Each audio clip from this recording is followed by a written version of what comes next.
Le cinquième évangile, conférence de Samael Aoun-Weor, partie 1, psychologie gnostique révolutionnaire. Comment vaincre les influences mécaniques de la Lune? Paix invérentielle, frères et sœurs. Ce soir, nous allons donc parler un peu des aspects inquiétants en relation avec l'ésotérisme gnostique, et j'espère que vous y porterez tous le maximum d'attention. Au nom de la vérité, nous dirons que le principal, c'est de travailler sur soi-même pour obtenir un changement radical définitif. Nous avons beaucoup parlé à propos du sexe, et aujourd'hui nous continuerons avec des explications qui sont très nécessaires pour le bien de tous. Avant tout, je dois dire que nous dépendons, malheureusement, des influences mécaniques de la Lune. Ainsi donc, les lunatiques ne sont pas seulement les fous, mais tout le monde dépend de la Lune. La Lune est comme un gros poids pour l'organisme planétaire sur lequel nous vivons, c'est-à-dire pour la planète Terre. Voyez l'influence de la Lune sur les plantes. À lune croissante, la sève se trouve spécialement dans la partie supérieure de celle-ci. En lune décroissante, l'influence lunaire fait que la sève descend et se concentre plus spécifiquement dans la partie inférieure du tronc et des racines.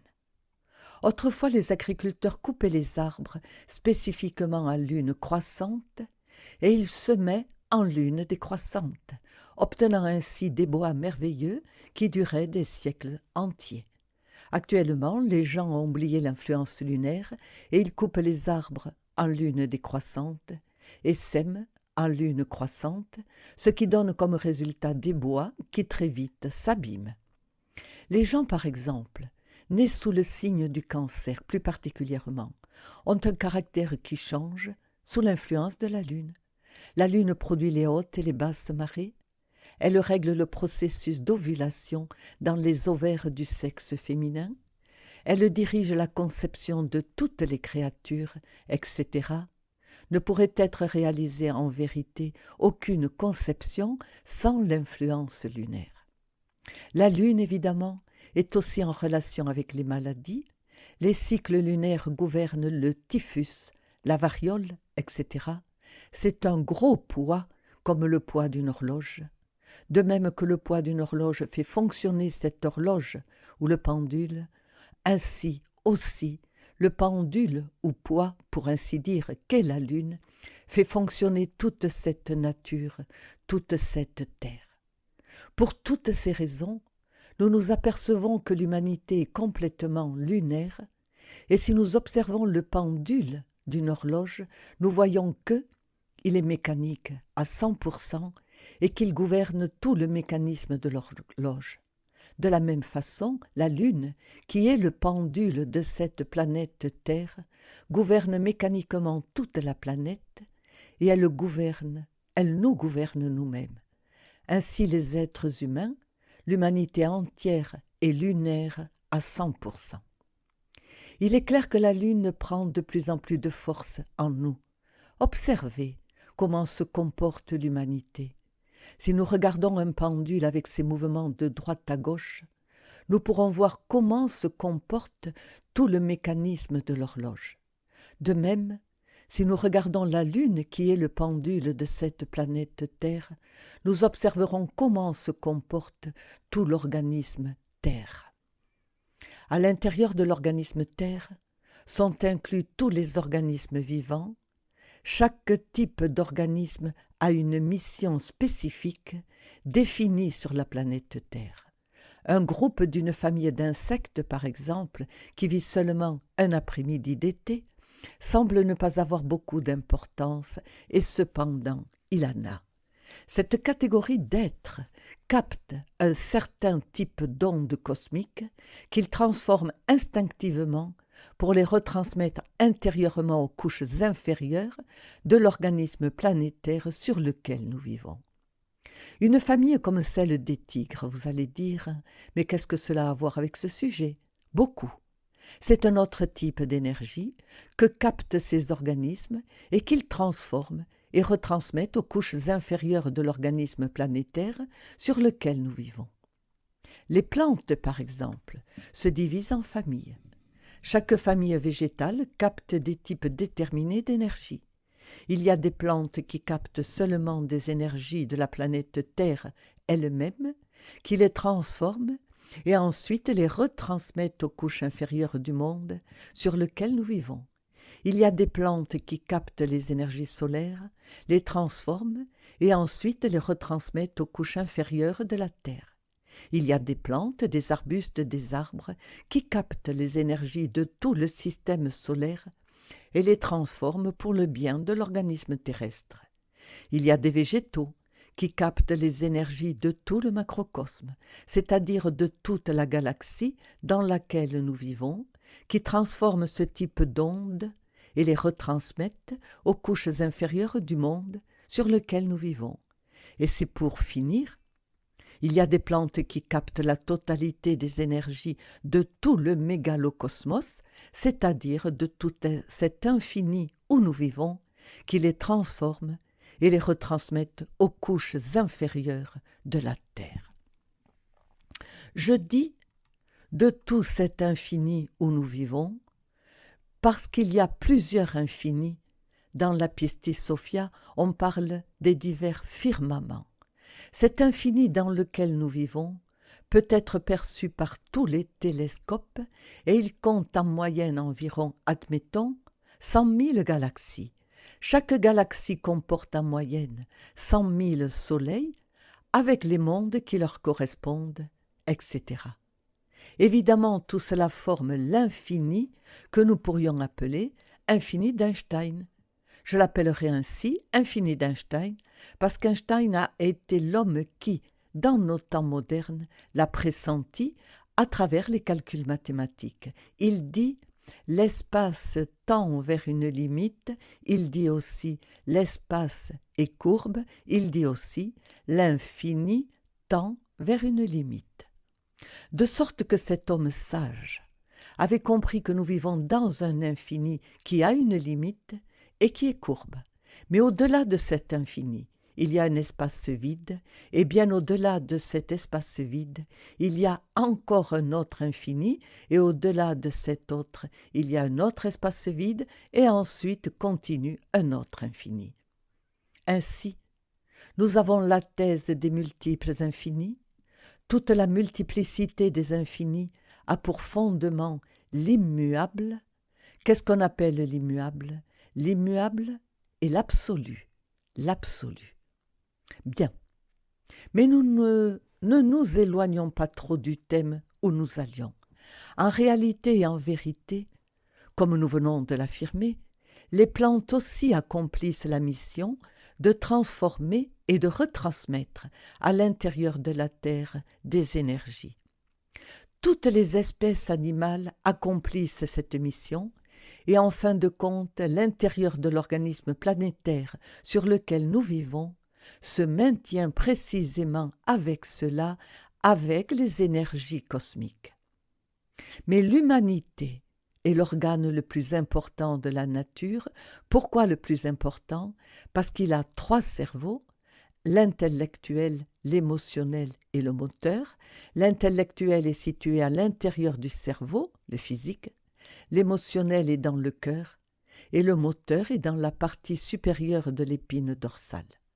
C'est ce qui fait que l'humanité est donc l'organe le plus important. Elle peut assimiler certains types d'énergie et ensuite les transformer et les retransmettre aux couches inférieures de la Terre. Ainsi donc, nous devons savoir que chaque être humain est une petite machine qui sert à transformer des énergies. C'est pour cela qu'il vit, pour cela qu'il existe sous la lumière du soleil. Il est complètement mécanique et contrôlé par la Lune. Libre arbitre, proprement dit, n'existe quasiment pas. Imaginez un instant, un violon à l'intérieur de son propre étui, c'est à peine s'il y a une petite marge insignifiante, celle qui existe entre l'instrument de musique et son étui. Cette marge par similitude peut nous donner une indication sur le type de libre arbitre que nous possédons. Cependant, il nous est possible d'augmenter ce petit de libre arbitre en travaillant sur nous-mêmes, en cessant d'être des machines. Nous tous, ainsi que toutes les créatures qui vivent à la surface de la Terre et qui constituent, disons, le monde organique, nous sommes la machinerie de ce grand organisme appelé Terre. Le pendule qui met en mouvement cet organisme compliqué, c'est la Lune. L'humanité, en partant de ce principe, est complètement mécanique et chaque jour elle devient de plus en plus mécanique, c'est évident. Il est nécessaire de créer en nous-mêmes une lune psychologique, c'est seulement ainsi que nous pourrons cesser d'être mécaniques. Aujourd'hui, la seule chose que nous ayons en nous, c'est un centre de gravité mécanique. Ce centre réside dans la personnalité. Évidemment, dans notre personnalité, il y a ce qu'on nous a enseigné, l'exemple de nos aînés et de la famille, ce que nous avons appris à l'école, dans la rue, au restaurant, au bar, etc. Tout cela constitue la personnalité. C'est là que se trouve notre centre de gravité. Plus une personnalité est brillante, plus elle est cultivée, plus elle se distingue et plus elle ressort et plus les autres la respectent. On respecte les grands plénipotentiaires, les grands ambassadeurs, on respecte les ministres des gouvernements, on respecte les multimillionnaires, on respecte les gens de la haute société, parce qu'ils ont de très brillantes personnalités, parce qu'ils ont dans leur poche ce qu'on appelle de l'argent, certains possèdent une fascinante culture intellectuelle, ce qui les rend encore plus brillants en apparence. De sorte que notre centre de gravité est donc aujourd'hui dans la personnalité, malheureusement. Donc, on ne respecte pas celui qui n'a pas d'argent. À New York, je sais qu'il y avait un panneau qui disait « Qui es-tu ? L'argent parle pour toi. Tu vaux ce que tu as. Si tu n'as pas d'argent, gagne-le en travaillant. Et si tu ne l'obtiens pas en travaillant, obtiens-en de toute façon. » Cette affiche ou ce panneau existait à New York. Je ne sais pas s'il existe encore, mais il existait. Et voilà l'humanité. En ayant de l'argent, alors les pires défauts psychologiques sont cachés. Avec l'argent s'ouvrent toutes les portes du monde physique. Comme il est puissant, le Seigneur argent. Qu'est-ce que cela veut dire ? Que nous avons le centre de gravité dans la personnalité. Si une personne n'a pas beaucoup d'argent, si elle est pauvre, si elle vit quelque part dans une humble maisonnette et se promène mal vêtue, alors tout le monde la regarde ne la regarde même pas. Une telle personne, on ne la regarde pas, tout simplement, elle n'existe pas pour les puissants. Pourquoi ? Parce qu'ils ont leur centre de gravité dans la personnalité, et si les autres ont un centre de gravité très petit, très faible, on ne tient même pas compte d'eux. Cela signifie qu'il y a des centres de gravité plus forts que d'autres. Le centre de gravité de la personnalité, par exemple, d'un Ford, le président des États-Unis, n'est pas le même que le centre de gravité que pourrait avoir par exemple un humble travailleur de pelle et de pioche. Plus le centre de gravité de la personnalité est fort, plus on respecte la personne, c'est clair. Mais ce centre de gravité est complètement mécanique. Nous devons créer un nouveau centre de gravité, non pas mécanique, mais conscient. Est-il possible de le créer ? Oui, c'est possible. Si nous le créons, nous passerons du centre de gravité mécanique au centre de gravité conscient. Mais on ne peut pas passer du centre de gravité mécanique au centre de gravité conscient comme ça. Il faut travailler sur soi-même. Avant tout, nous devons faire la distinction entre la personnalité et la fausse personnalité. La personnalité normale doit exister, bien sûr que oui. C'est le véhicule de manifestation que nous avons, Mais la fausse personnalité, c'est autre chose. Si nous voulons créer en nous un centre de gravité conscient, il faut donc avant tout éliminer de nous-mêmes les éléments indésirables de la suffisance, présomption, de l'orgueil, de la vanité, de l'égoïsme, de l'amour-propre, de la jalousie, etc. C'est seulement en éliminant ces éléments psychologiques cités que nous pourrons alors créer dans notre constitution intime, c'est-à-dire dans notre essence intérieure, le centre de gravité conscient, c'est-à-dire la lune psychologique. La lune psychologique est le centre de gravité conscient, celui qui réussit à créer à l'intérieur de lui-même une lune psychologique, sans nul doute, se libérera des influences mécaniques de la lune qui tourne autour de la Terre. Pour nous libérer donc de cette influence mécanique qui vient de là-haut, de la lune physique, il est nécessaire de créer en soi-même, en nous-mêmes, la lune psychologique, c'est-à-dire le centre de gravité conscient. À la différence du centre de gravité mécanique qui se trouve dans la personnalité, le centre de gravité conscient réside véritablement dans l'essence, dans la conscience, dans la partie animique. Voilà la différence. Maintenant, éliminer les agrégats psychiques de l'orgueil, la vanité, la suffisance, la jalousie, la colère, l'amour-propre, l'égoïsme, implique un travail assez fort, car ces agrégats, évidemment, jouissent d'une certaine auto-indépendance. Nous pourrions dire que ce sont des créatures psychologiques ou des personnes psychologiques qui existent au fond de nous-mêmes et qui contrôlent la personnalité. À l'intérieur de ces entités est embouteillée l'essence, la conscience. Si nous voulons désintégrer ces défauts, ces agrégats psychologiques, nous devons les comprendre, et si nous voulons les comprendre, nous devons d'abord les découvrir. Dans la vie pratique, nous devons vivre un état d'alerte perception, d'alerte nouveauté, si nous voulons éliminer les agrégats psychiques indésirables que nous portons à l'intérieur de nous, dans les relations avec nos amis, dans la rue, sur la place publique, dans le temple, etc., les défauts que nous portons cachés affleurent spontanément, et si nous sommes alertes et vigilants, comme la sentinelle en temps de guerre, alors nous les voyons. Un défaut découvert doit être analysé et compris totalement au moyen de la méditation intérieure profonde. Quand on a compris que l'on a tel ou tel défaut de type psychologique, on doit évidemment le désintégrer. Il est possible de le désintégrer si on fait appel à une force qui soit supérieure au mental. Le mental par lui-même ne peut altérer fondamentalement aucun défaut.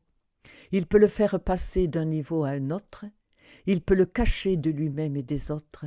Il peut l'étiqueter de divers noms. Il peut le justifier ou le condamner, mais jamais l'éradiquer de lui-même. Pour pouvoir éliminer tel ou tel défaut découvert, il nous faut un pouvoir qui soit supérieur au mental. Heureusement, ce pouvoir existe. Je veux me référer de manière emphatique à Kundalini ou à la Kundalini, le serpent igné de nos pouvoirs magiques. C'est un feu serpentin, annulaire, enroulé à la façon d'une couleuvre dans le centre magnétique du coccyx. Quand ce feu s'éveille, il s'élève majestueusement le long du canal médulaire spinal, en éveillant des centres, des pouvoirs, etc. Il nous transforme totalement.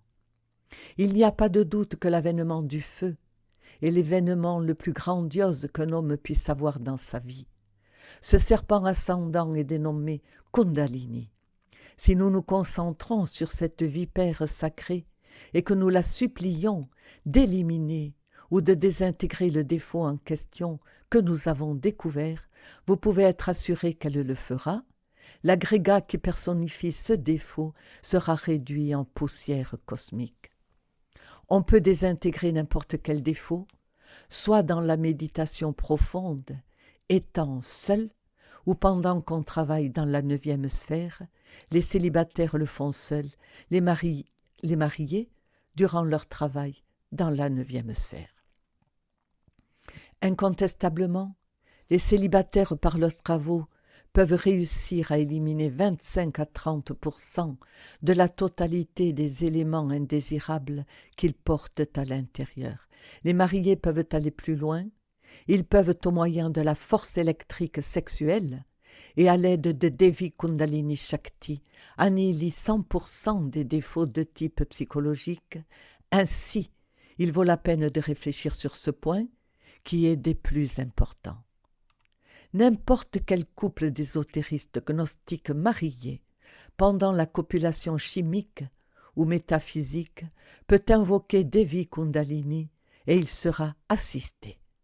Si on supplie le serpent igné de nos pouvoirs magiques d'éliminer telle ou telle erreur psychologique, si cette supplique se fait réellement en pleine copulation métaphysique, l'aide ne se fera pas attendre et la désintégration de l'agrégat psychique en question sera un fait concret, clair et définitif. Ainsi donc, mes amis, il convient de réfléchir profondément à toutes ces choses.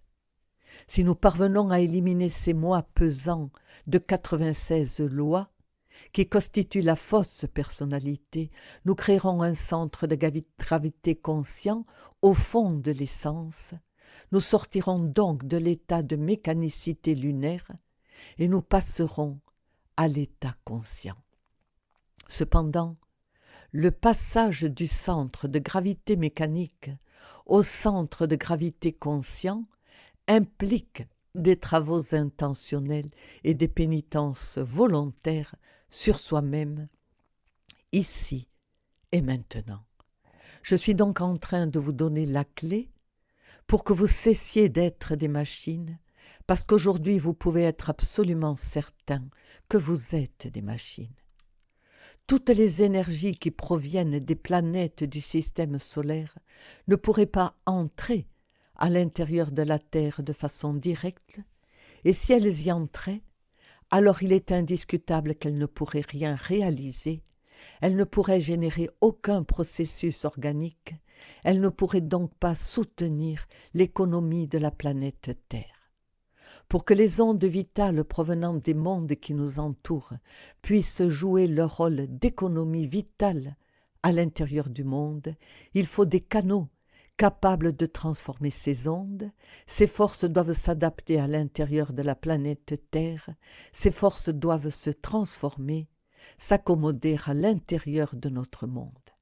Si ces forces cosmiques, provenant de ces mondes, ne passaient pas par des canaux de transformation, elles n'accompliraient pas dans l'intérieur de la planète Terre leur mission.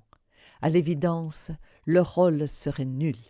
Il faut que les ondes cosmiques, provenant de toutes les planètes de notre système solaire d'Ors, entrent, passent à l'intérieur de la Terre par leurs canaux respectifs. Il y a des canaux dans le végétal, il y a des canaux dans l'animal. Il n'y a pas de doute que les principaux canaux se trouvent dans les machines humaines. C'est pour cela qu'elles existent. Lorsqu'on essaie de ne plus être une machine, quand on ne veut plus être une machine, la nature s'y oppose. La nature à l'intérieur de nous a de chacun de nous, elle a des éléments, des pouvoirs, des forces qu'elle mobilise pour nous combattre. Le fait est que ça ne convient pas à la nature que quelqu'un cesse d'être une machine. C'est un attentat contre son économie et elle dispose de pouvoirs formidables pour soumettre à l'ordre des rebelles qui se sont levés en armes. C'est la crue réalité des faits. Ainsi donc, nous n'attendons d'aucune manière de vous qui m'écoutez que vous cessiez d'être des machines comme ça du jour au lendemain. Je vous ai observé ici attentivement. Évidemment, vous êtes là pour m'écouter et je suis là pour vous parler, mais je vois ici même, durant mon exposé, comment travaille la nature pour tenter de vous soumettre à l'ordre. Certains parmi vous, en écoutant cette conférence, s'ils ont été attentifs, verront qu'ils ont ressenti de l'ennui. Il y a ceux qui ont bâillé, il y a ceux qui auraient voulu que déjà cette conférence fût terminée, etc. La nature se sert de tout cela, ce sont les armes qu'elle utilise pour éviter que quelqu'un cesse d'être une machine. Vous êtes des machines, il se peut que ça vous déplaise. Vous pensez peut-être que je suis en train de vous insulter. Non, je vous donne ma parole que je ne suis pas en train de vous insulter. Ce que je suis en train de vous dire est valable pour toute l'humanité. Vous cesserez d'être des machines le jour où vous vous lèverez en armes contre la nature, contre le cosmos, contre vous-même, contre tout et contre tous. Quand cela arrivera, vous aurez la possibilité de cesser d'être des machines, si vous ne succombez pas avant, parce que la nature ne va pas baisser la garde comme ça, c'est un attentat contre l'économie de la nature, c'est évident. Ainsi, ce qu'il nous faut en premier, c'est créer une lune psychologique si nous voulons nous rendre indépendants de cette lune pâle qui tourne autour de la terre, qui nous pompe notre énergie, qui nous a convertis en créatures mécaniques. Parce que tous les êtres humains sont lunaires et ils ne meurent dans l'atmosphère psychologique de la lune, c'est triste mais véritable. Ils se meuvent dans l'atmosphère psychologique de la lune, c'est triste mais véritable. Si nous les observons après leur mort, nous verrons qu'ils vivent inconscients, endormis, ils ressemblent à des somnambules. Si on les touche, ils sont froids, ils sont de glace. Il me vient à la mémoire au moment où je suis en train de vous parler un cas très intéressant. Un jour, on m'a parlé d'une montagne où se passaient des choses insolites. Celui qui se risquait à monter au sommet de cette montagne tombait, disons, sans connaissance. Il tombait dans les pommes, comme on dit. Bon, que quelqu'un apparaissait, qu'on voyait un défunt à minuit, etc. Bref, aucun habitant n'osait monter là-haut. Je me suis dit, bon, cela ne se passera pas avec moi, je vais aller voir ce qui se passe. Bref, je me suis résolue au milieu de la nuit à monter. Quand je suis arrivée au sommet de la montagne, je me suis dit, bien, voyons maintenant ce qui va se passer. Pourquoi ici les gens perdent-ils connaissance, qu'on les retrouve le lendemain comme morts et qu'il faut leur tirer la langue ou leur jeter de l'eau et tout? Voyons, que se passe-t-il? Bon, je suis allée voir ce qu'il y avait là-bas sur ce sommet. En effet, je vis un homme. Je suis passée près de cet homme et je l'ai regardé pour voir. Il ne respirait pas, il était debout. Il portait un pantalon de couleur grise, une chemise blanche, il était pâle, totalement pâle, et il ne respirait pas.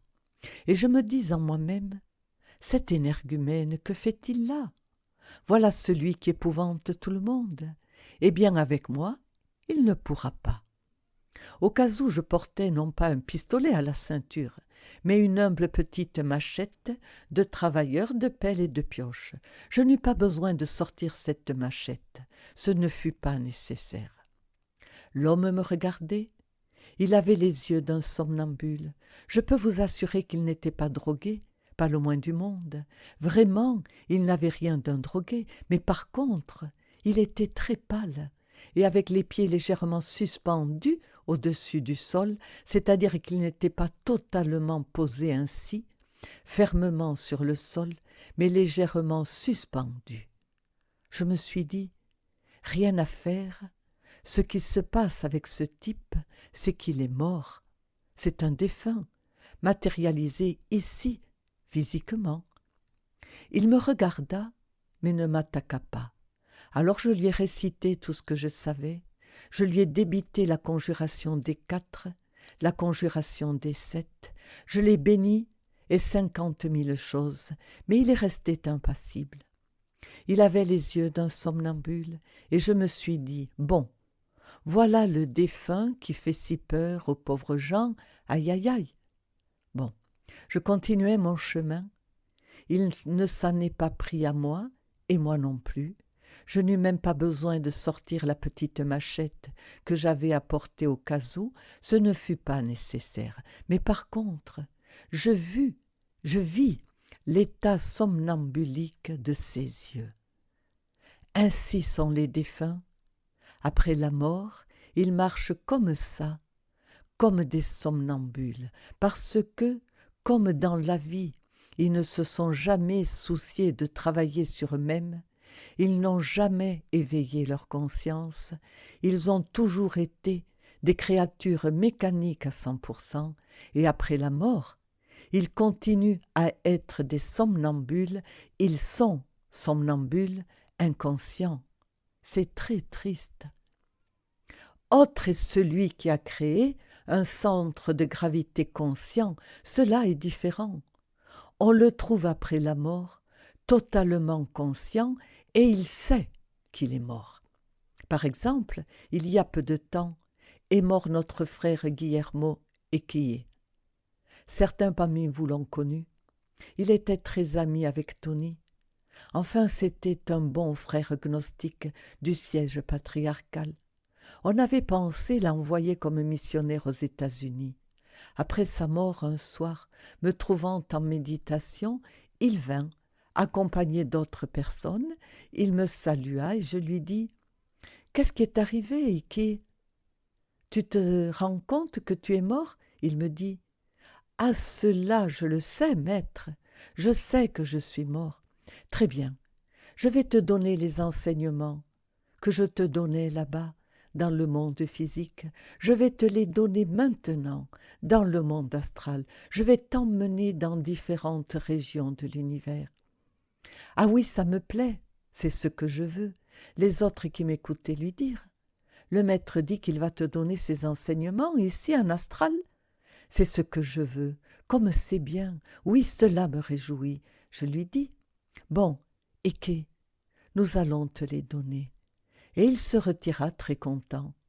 Dans sa vie, cet homme avait éliminé les défauts de la suffisance, de la vanité, de l'orgueil, de l'amour-propre, de la colère, de l'égoïsme, c'est-à-dire qu'il avait réussi, cet homme, à établir au fond de sa conscience un centre de gravité conscient, c'est pourquoi il était maintenant éveillé, dans l'astral, complètement éveillé. Bon, pour aller plus loin, mes amis, je crois que construire ou fabriquer le centre de gravité conscient n'est pas non plus la seule chose. Il faut quelque chose de plus. Si quelqu'un veut, par exemple, avoir le droit de vivre sur n'importe quelle planète du système solaire, de voyager vers les mondes qui constituent ce système solaire, alors il doit le gagner. À cet effet, il faudrait qu'il crée les corps existentiels supérieurs de l'être, c'est-à-dire créer les corps planétaires à l'intérieur de soi-même. Comment ? Il faut fabriquer un corps astral. Quand quelqu'un fabrique un corps astral, il sait qu'il l'a parce qu'il peut l'utiliser comme on peut se servir de nos mains, de nos pieds. Mais pour fabriquer le corps astral, il faut forcément descendre à la 9e sphère. Quelle est la 9e sphère ? Bon, je crois que la majorité de ceux qui sont ici ont déjà étudié la gnose. Non ? S'il y a quelqu'un de nouveau que je ne connais pas, alors dans ce cas, il faudra donc qu'il apprenne ce qu'on va enseigner. La 9e sphère, c'est le sexe. La 9e sphère correspond au sexe du centre de la Terre. Au centre de la Terre, il y a un sein 8 placé à l'horizontale en or pur. Là se trouve le cerveau, le cœur et le sexe du génie planétaire. Toutes les forces qui fluent dans cette planète Terre sont organisées en accord avec le sein 8. Chez l'être humain, il y a le cerveau, le cœur et le sexe. Cerveau. La lutte est terrible. Cerveau contre sexe, sexe contre cerveau, c'est évident. Si le sexe vainque le cerveau, alors l'étoile à 5 pointes, qui est l'être humain, tombe la tête vers le bas, les angles inférieurs vers le haut et l'angle supérieur vers le bas. Mais si nous sommes capables de transmuter l'énergie sexuelle dans la 9e sphère, alors l'étoile à 5 pointes sera en bon ordre, l'angle supérieur vers le haut et les 2 angles inférieurs vers le bas. Assurément, on nous a dit que lorsqu'une femme se marie avec un homme qui ne lui convient pas, qui ne lui appartient pas selon la loi, on s'en aperçoit parce que le jour des noces, elle semble chauve, c'est-à-dire qu'on ne voit pas ses cheveux, ils sont bien recouverts, elle les a cachés inconsciemment, et quand un homme commet l'adultère, quand il est infidèle envers son épouse, une marque apparaît, l'étoile à 5 pointes apparaît inversée, elle resplendit fatalement, c'est une étoile fatale. Ce sont des données très intéressantes, très importantes que nous devons connaître. Je veux donc vous dire que si on transmute le sperme sacré, on peut s'offrir le luxe de créer les corps existentiels supérieurs de l'être. Mais il faut transmuter le sperme sacré en énergie pour créer les corps existentiels supérieurs de l'être, grâce à la transmutation du sperme sacré qu'en alchimie on appelle azote ou minéral brut, on parvient à fabriquer le mercure de la philosophie secrète. Le mercure est l'âme métallique du sperme sacré, le mercure est aussi l'énergie sexuelle. Pour pouvoir arriver à fabriquer le mercure, il est indispensable de ne pas éjaculer l'ans séminis, c'est-à-dire l'entité du sémen. Incontestablement, le désir réfréné transmutera le sperme sacré en énergie. Cette énergie est le mercure des sages. Le mercure ou eau mercurielle est invisible pour l'œil physique, mais perceptible pour le sens de l'auto-observation psychologique. Indiscutablement, à ce sens est aussi donné le nom de clairvoyance.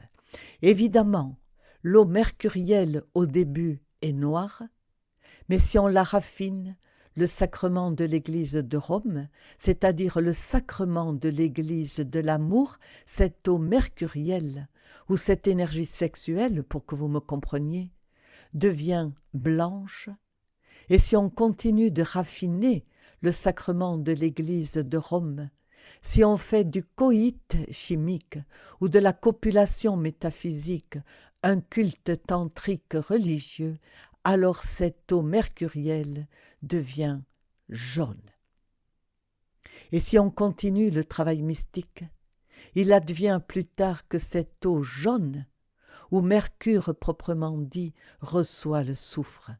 Le soufre et le feu, s'éveille le feu sacré, le soufre se libère des prisons où il était enfermé, et ce soufre, mélangé au mercure, forme un tourbillon de force qui monte par le canal médulaire spinal. Il n'y a pas de doute que dans ce tourbillon de force, il y a aussi du sel sublimé. Sel, soufre et mercure forment le vitriol des sages, l'azote qui doit monter par l'épine dorsale jusqu'au cerveau. L'excédent de cet azote ou vitriol se cristallisera selon la loi des octaves en une octave supérieure, sous la forme merveilleuse et extraordinaire du corps astral. Quiconque possède un corps astral peut voyager avec ce corps dans toutes les planètes du système solaire Il a le droit de voyager en dehors de la planète Terre. Beaucoup plus tard, dans le temps, l'azote, dans une seconde octave supérieure, arrivera à se cristalliser sous la forme de corps mental. Le corps mental peut appréhender ou capter toute la sagesse de la nature. Et enfin, à une troisième octave, l'azote va prendre la forme de corps causal. Quand un homme possède ce corps physique, le corps astral, le mental et le causal, il reçoit ses principes animiques et spirituels et se convertit en homme. C'est un homme. Il a créé le système solaire en lui-même. Mais il n'est pas encore un homme solaire. C'est simplement un homme parce qu'il a les corps existentiels supérieurs de l'être et qu'il possède en plus les principes animiques.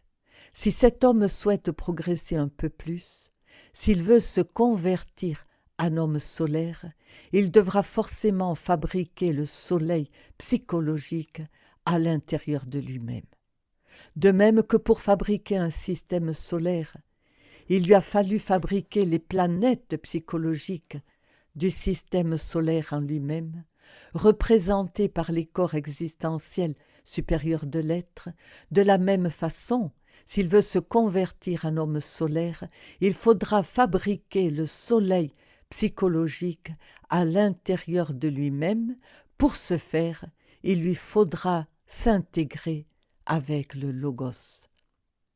Un livre ou un codex très ancien dit « Les dieux ont créé les hommes en bois, et après les avoir créés, ils les ont fusionnés avec la divinité, mais il ajoute ensuite « Pas tous les hommes arrivent à fusionner avec la divinité. » Ainsi, les hommes qui veulent se convertir en hommes solaires doivent fusionner avec la divinité et uniquement pourront se convertir en hommes solaires ceux qui réussiront à fixer l'or dans les corps existentiels supérieurs de l'être. Il est possible de fixer les atomes d'or dans les corps existentiels si on élimine la totalité des éléments indésirables de notre psyché, tous les défauts que nous avons, tous les éléments inhumains.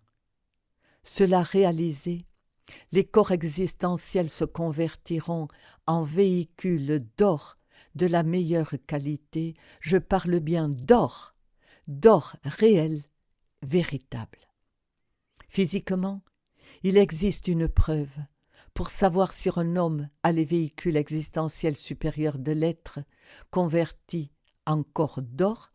La preuve physique est celle du sperme sacré, le sperme sacré d'un homme christifié, par exemple d'un Jésus de Nazareth ou d'un Hermès Trismégiste, même si vous ne le croyez pas, est en or.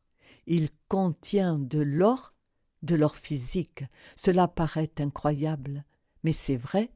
Les initiés de cette envergure ont un exio-erari converti en or.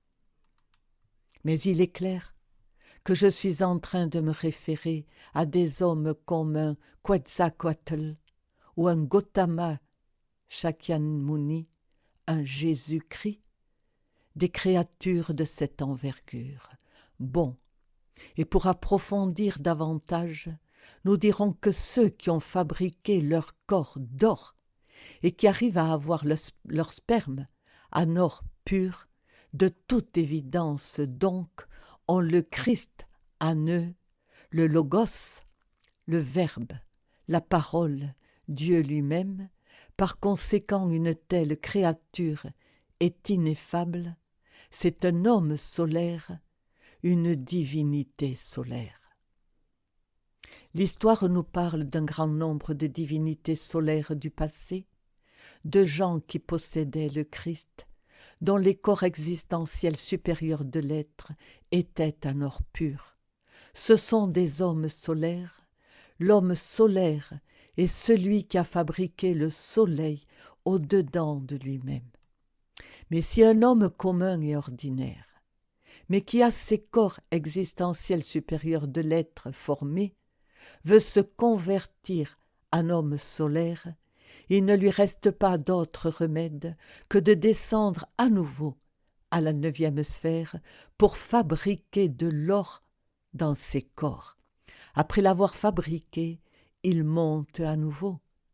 C'est avec raison qu'Hermès Trismégiste a dit « Monte de la terre au ciel et de nouveau descends. Ainsi tu auras les pouvoirs d'en haut et d'en bas, tu pénétreras toutes choses subtiles et tu vaincras toutes choses denses. Voilà la clé de tout pouvoir. » Et si un homme solaire, par exemple, veut se convertir en homme galactique, que devra-t-il faire? Évidemment, il lui faudra fabriquer la galaxie psychologique dans laquelle nous vivons, mais la fabriquer à l'intérieur de lui-même, et à cet effet, il lui appartiendra de descendre à nouveau à la 9e sphère pour travailler dans la forge ardente de Vulcain, et là, dans cette forge, il fabriquera la galaxie psychologique qui lui donnera le droit de vivre dans toute la galaxie, qui lui permettra d'avoir un corps dans la capitale de la galaxie qui s'appelle Sirius.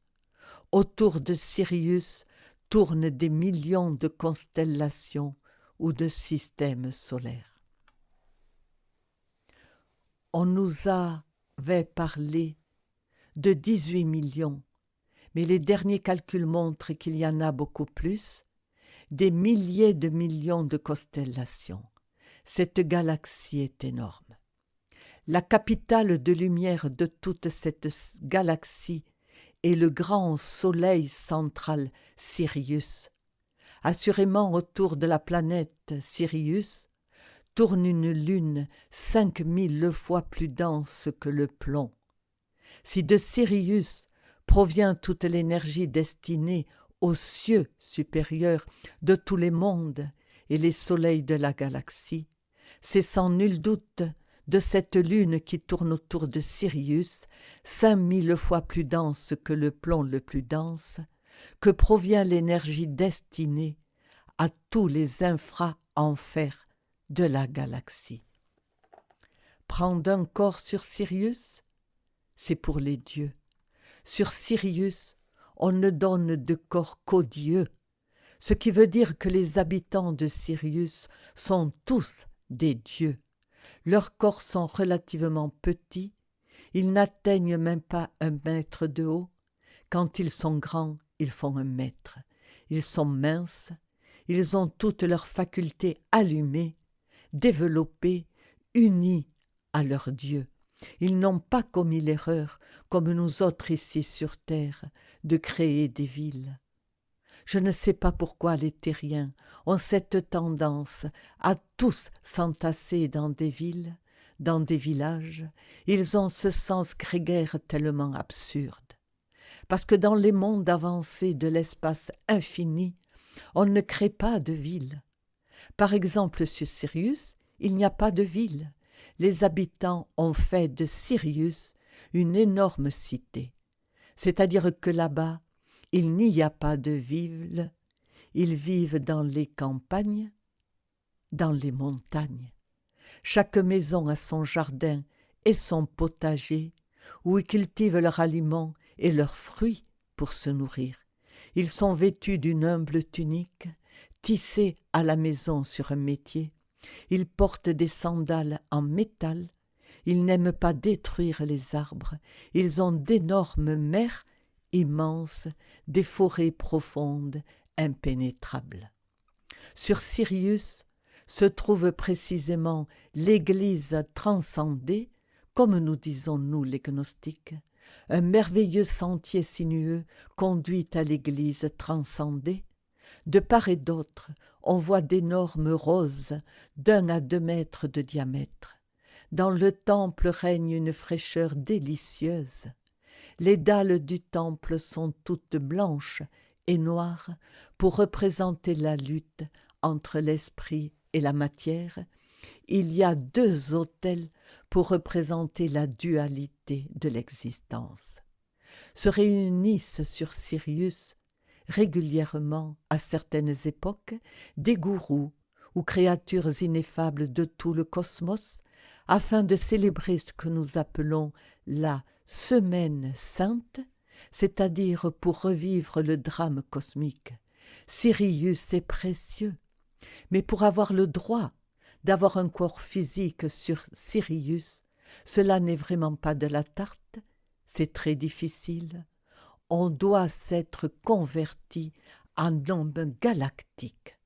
Pour se convertir en homme solaire ou en homme galactique, on doit descendre dans les mondes infernaux, travailler dans la forge des cyclopes pour créer précisément les caractéristiques psychologiques de la galaxie.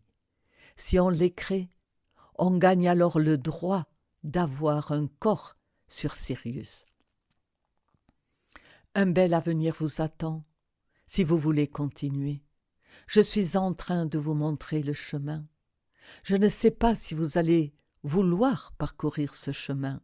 Je ne sais pas, parce que les gens s'enthousiasment un moment et ensuite ça ne les intéresse plus. Moi j'aimerais bien vous tous vous voir sur Sirius, vous rencontrer là-bas. Franchement, je me réjouirais à vous rencontrer dans l'église transcendée. Par exemple, je suis en train de vous parler de ce que j'ai vérifié par moi-même au cours de mes voyages astraux jusqu'à Sirius. On ne m'a pas laissé aller au-delà de Sirius. Ça non, il me ramène toujours à Sirius. Parce que pour pouvoir aller au-delà de Sirius, c'est-à-dire pour pouvoir sortir de cette galaxie, il me faut forcément créer en moi-même cet infini que j'appellerai l'infini d'Einstein, un infini psychologique. Si un homme galactique, par exemple, souhaite gagner le droit de vivre sur n'importe quel soleil de cet infini, le droit de voyager dans tout cet infini, le droit de sortir de cette galaxie, il doit alors descendre à nouveau dans la 9e sphère, de nouveau descendre encore une fois dans les mondes infernaux, pendant quelque temps travailler là, avec les démons, pour fabriquer les corps qui lui permettront d'entrer dans l'infini, créer à l'intérieur de lui-même un infini psychologique avec des attributs et des qualités psychologiques. Et n'importe quelle création, quelle qu'elle soit, il faut la réaliser avec le sexe. Observez une fleur. Croyez-vous qu'une de ces fleurs soit sortie comme ça? Il a fallu le sexe pour qu'elle sorte.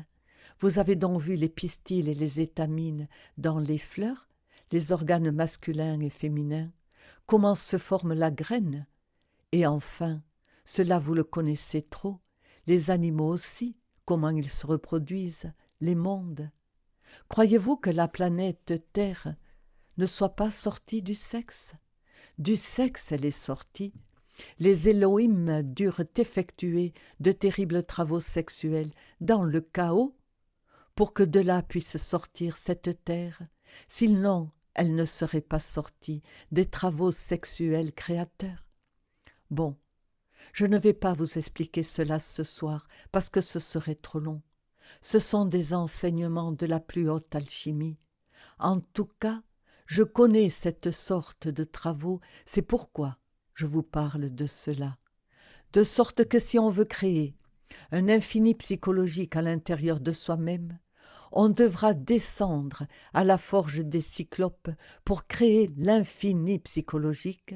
Une fois l'infini psychologique créé, on gagnera évidemment le droit de sortir de la galaxie et de vivre dans n'importe quelle galaxie ou de voyager dans toutes les galaxies de cet infini.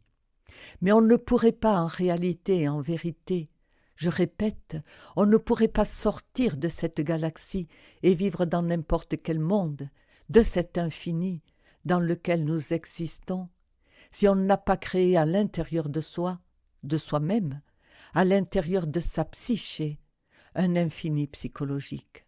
Quand on a gagné ce droit, on se libère de la galaxie et on se convertit en un homme de l'infini.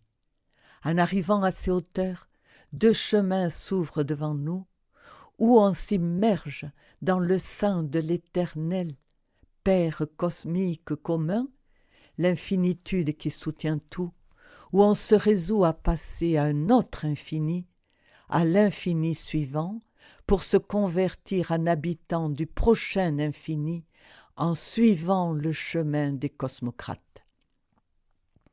S'il en est ainsi, il faudrait descendre de nouveau encore une fois dans la forge des cyclopes pour créer à l'intérieur de soi-même les qualités et les pouvoirs qui nous permettront de pénétrer dans le prochain infini, dans le futur infini.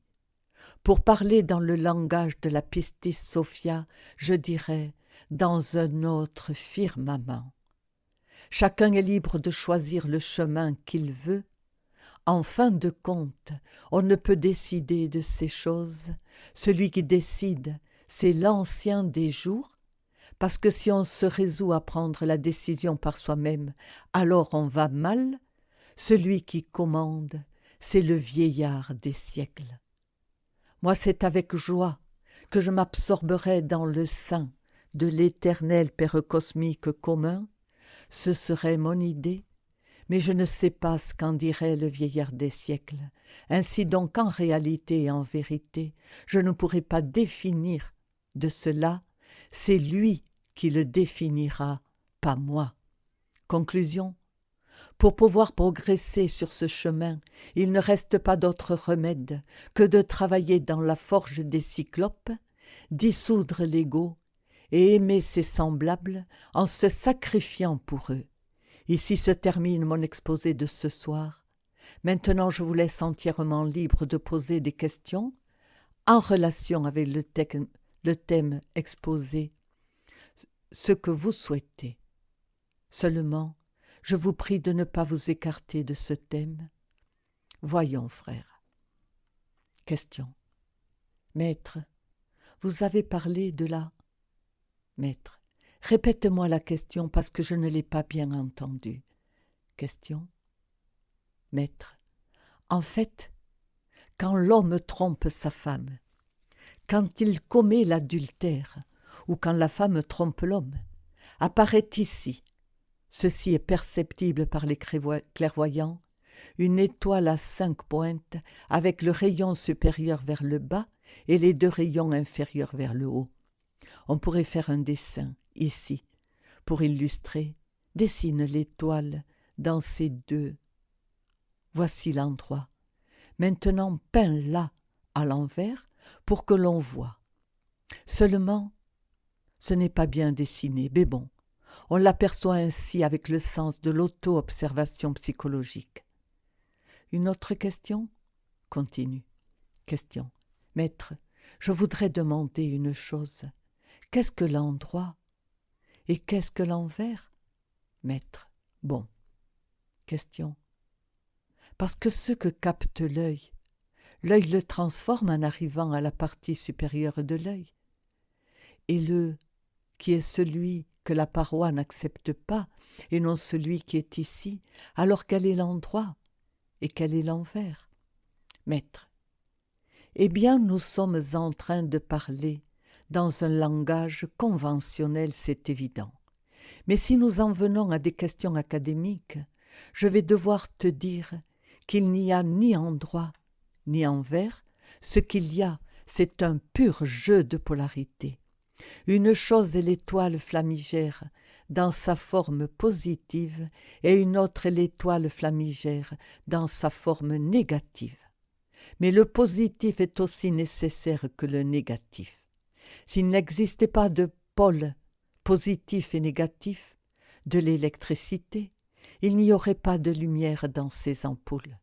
De sorte que je suis en train d'utiliser un langage purement conventionnel, parce que si nous employons un langage technique, académique, alors nous comprenons qu'il n'y a ni endroit ni envers, mais des polarités en accord avec la doctrine hermétique. Voyons, une autre question? Oui, parle. Question. Au niveau ésotérique, que veut dire l'étoile? Maître. Eh bien, les 5 impressions dont nous parle la Pistis Sophia.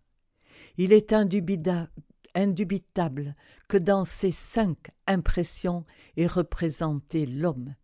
Si tu te mets debout, avec les bras à droite et à gauche, les jambes ouvertes, tu as l'étoile à 5 pointes.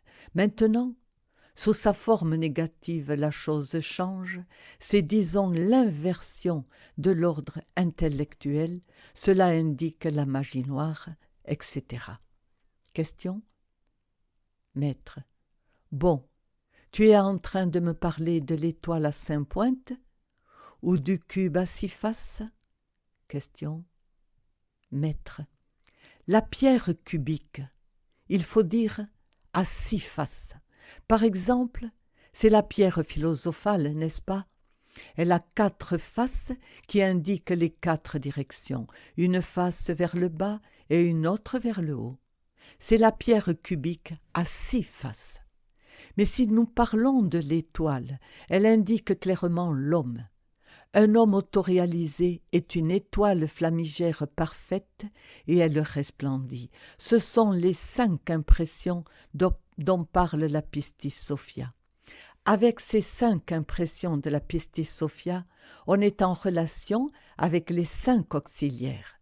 Ces 5 auxiliaires sont les 5 génies, Gabriel, Raphaël, Uriel, Michael, Samaël. Ce sont les 5, n'est-ce pas? Lune, Mercure, Vénus, Soleil, Mars, les 5 auxiliaires. Ces 5 auxiliaires sont représentés dans 5 parties de l'être qui existent à l'intérieur de l'homme. Aussi cette étoile représente les 5 arbres ou les 5 ordres des seigneurs du karma. Compris? Maintenant d'un autre point de vue. Du point de vue magiste, l'étoile représenterait les enchantements magiques, les états de djinas, l'ésotérisme, l'occultisme transcendantal. Oui, bon, une autre question, frères et sœurs, dis-moi. Question. Comment disparaît l'étoile inversée? Maître. Comment va-t-elle disparaître chez l'adultère? Chez celui qui l'a ici? Eh bien en dissolvant les mois de l'adultère et en payant le karma correspondant. Parce qu'indiscutablement, toute sorte de péché sera pardonnée, sauf le péché contre l'Esprit Saint, le sexe et la force de l'Esprit Saint. Quelconque délit contre l'Esprit Saint n'est pas pardonné. On peut négocier son karma avec les seigneurs de la loi et on peut aussi être pardonné. Mais le karma, c'est-à-dire les crimes contre l'Esprit Saint, ne sont pas négociables ni pardonnables, on doit les payer. Une autre question, mes frères et sœurs? Voyons. Question. Tout ce processus que vous venez de nous expliquer, peut-on le faire dans une seule de nos vies, en une seule existence? Maître, évidemment que oui. Un retour ou une réincarnation très bien utilisée peut servir pour cela. Et on peut faire le travail en une seule existence bien utilisée, c'est possible, parfaitement, mais bien utilisé au maximum. Et on peut tout réussir, y compris réussir à se convertir en homme infini, en une seule existence, si on en profite correctement, si on ne se consacre qu'à cela, exclusivement à cela. Une autre question, mes frères et sœurs? Parle. Question. Pardon, maître, comme tout ce qui est supérieur se manifeste ici, qui me vont directement à l'intellect, mais une manifestation de quelque chose, une de projection limitée vers le bas ou vers le haut, mais pas. Un ingénieur construit un petit édifice. Quand le soleil donne sur ce petit édifice, son ombre est petite, mais plus l'édifice est grand, plus grande est l'ombre qu'il projette. Alors il existe une dualité, liée à l'intellectualisme qui me colle, comme quand on me dit et qu'on ne doit être ni dans le blanc ni dans le noir, mais être au point central des deux. Maître. Bon, alors il me semble que tu as oublié les 4 opérations arithmétiques du raisonnement: affirmation, négation, discussion, solution. Ainsi donc, il ne faut pas oublier ces 4 opérations arithmétiques. Quant aux lois des opposés, toute chose est et n'est pas en même temps, toute vérité est à moitié vérité, toute erreur est à moitié erreur. Les extrêmes se touchent. Ne vois-tu pas que nous sommes dans le monde de la relativité d'Einstein? Maintenant, si tu veux sortir de ce monde, de la relativité d'Einstein, il est indubitable que tu vas devoir créer l'homme solaire en toi-même.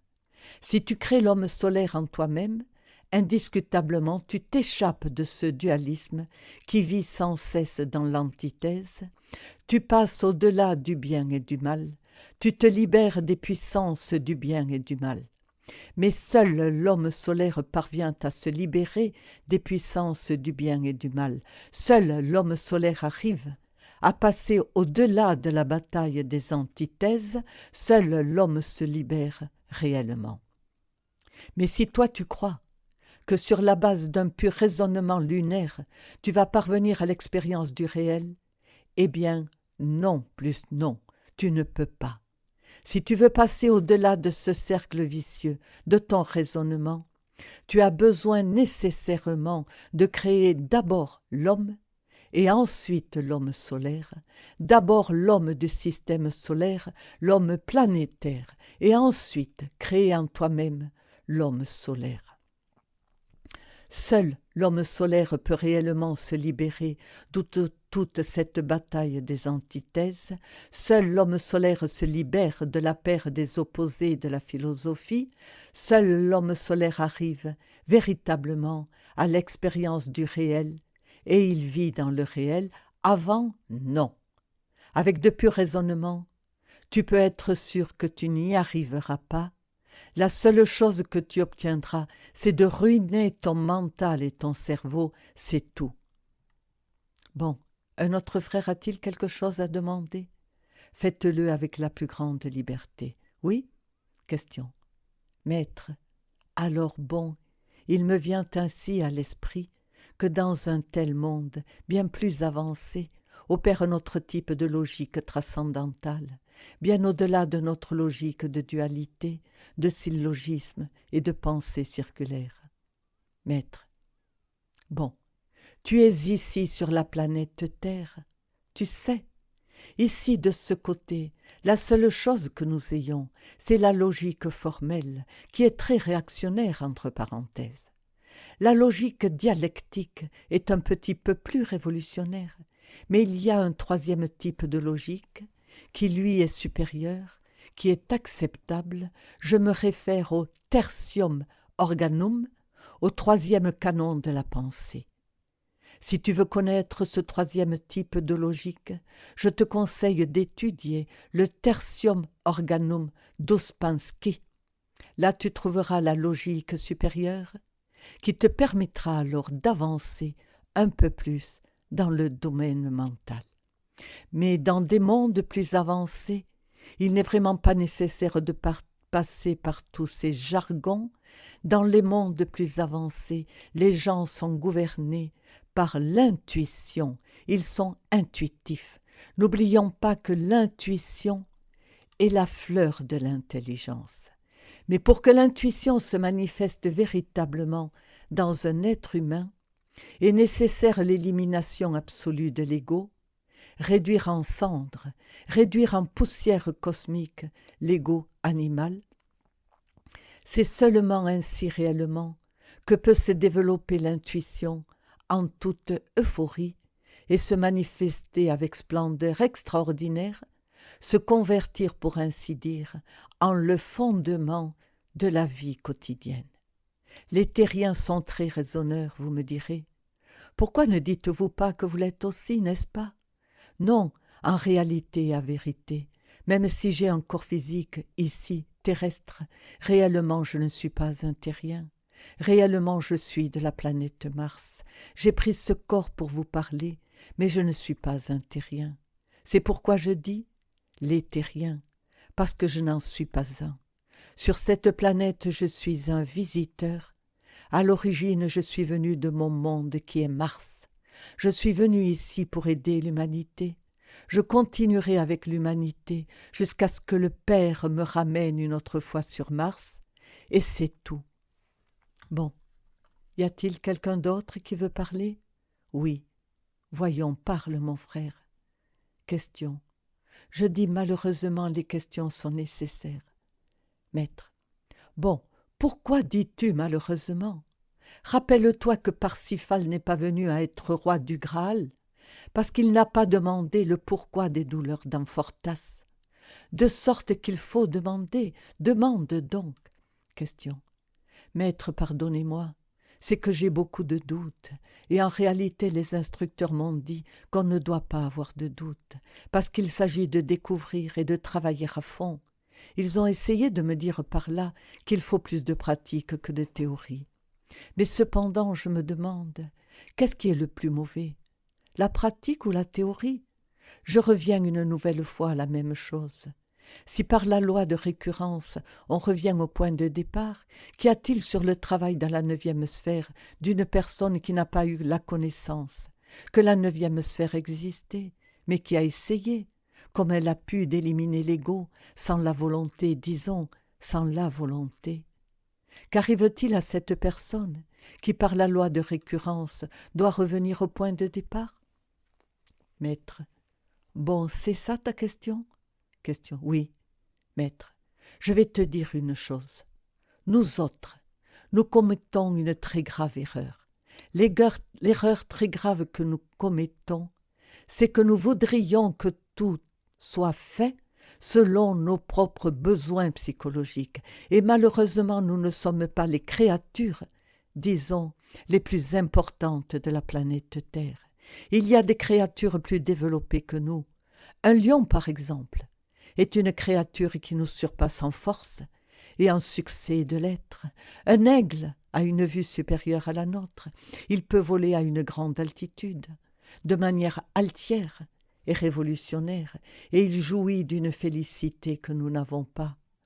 Par conséquent, nous ne sommes pas les plus importants, en réalité et en vérité. Nous sommes de petites machines, c'est tout, au service de la nature. Que nous ayons à retourner, revenir, à nous réincorporer, c'est un fait. Si quelqu'un travaille jusqu'à un certain point, dans la dissolution du moi, mais rien de plus, et qu'ensuite il revient, alors il revient un petit peu plus conscient, parce qu'il a dissous quelques mois. Incontestablement, il revient un petit peu plus conscient.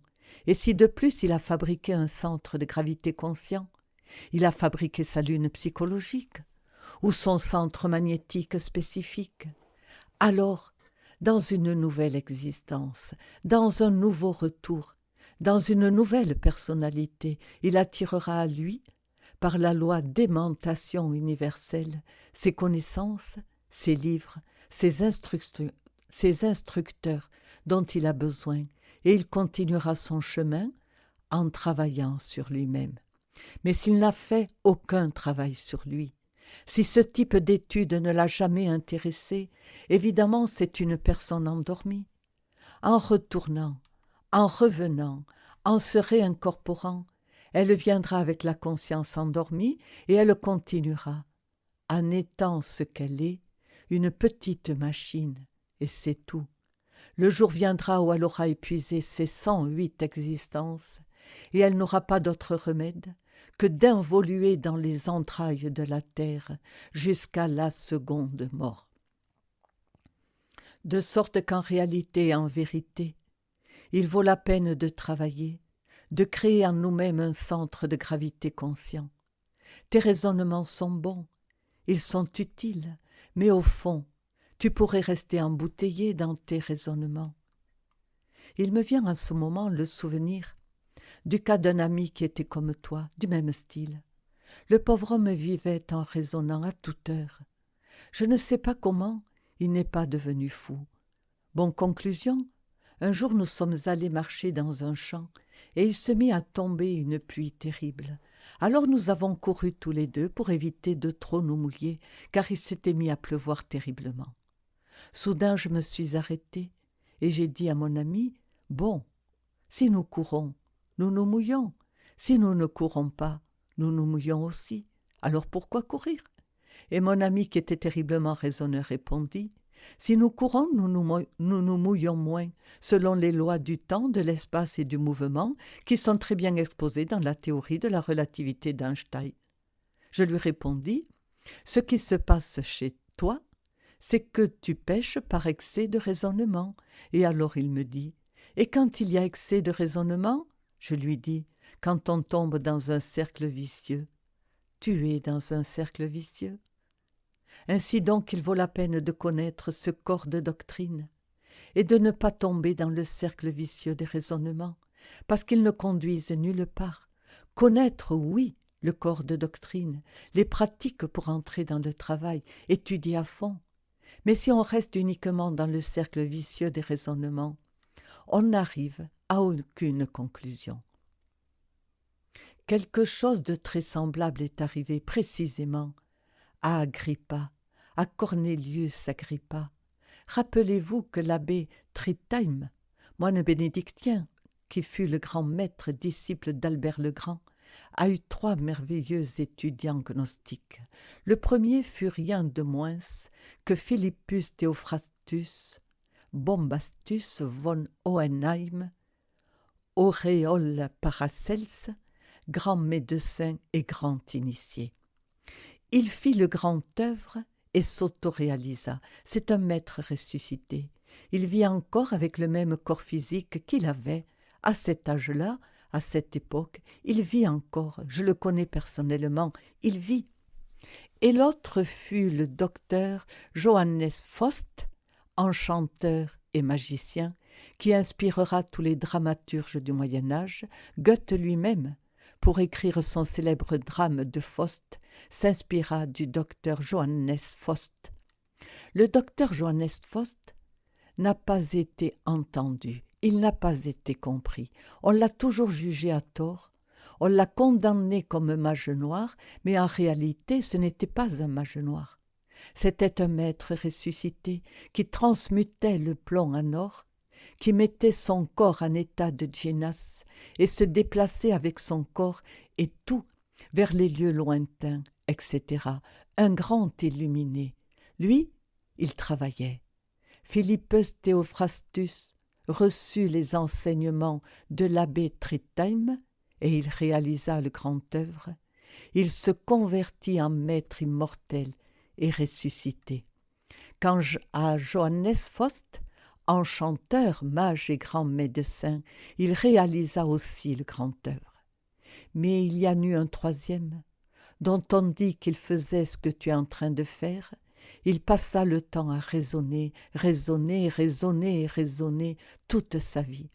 À la fin, il dit « Non, je ne vais pas raisonner davantage, je vais me dédier à faire le grand œuvre. » Mais il était déjà trop tard.